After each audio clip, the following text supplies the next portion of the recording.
bright and morning stars, welcome to In the Lab with BMS. This month we've been looking at Psalms 23, and last week you guys learned Psalms 23 verse 1, which says, "The Lord is my shepherd, I shall not want."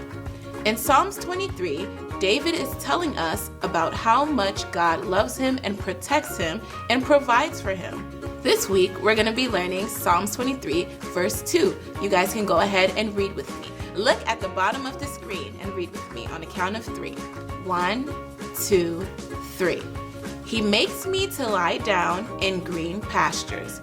He leads me beside the still waters. So guess what our experiment is going to be about today?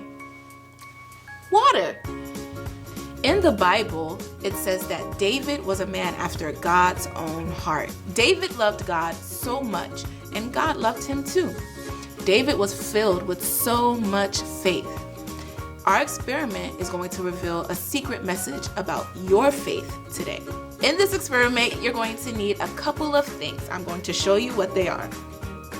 Gloves, water that has been frozen, some ice cubes, a container for your water. I have a wooden board, but you can use a plate, and some napkins to clean up your mess. All right, so to start the experiment, I'm going to take my wooden board. I'm gonna have a little bowl so I can put my ice on top of it.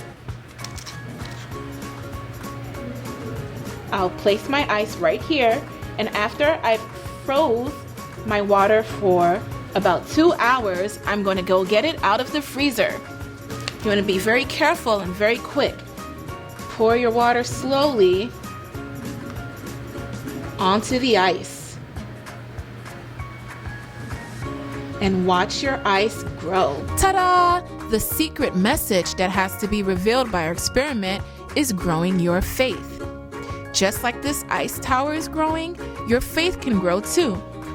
You can grow your faith by doing things like reading the Bible, singing songs of praise, spending time with God, going to church and learning more about God, and sharing all the things you learned about God with others.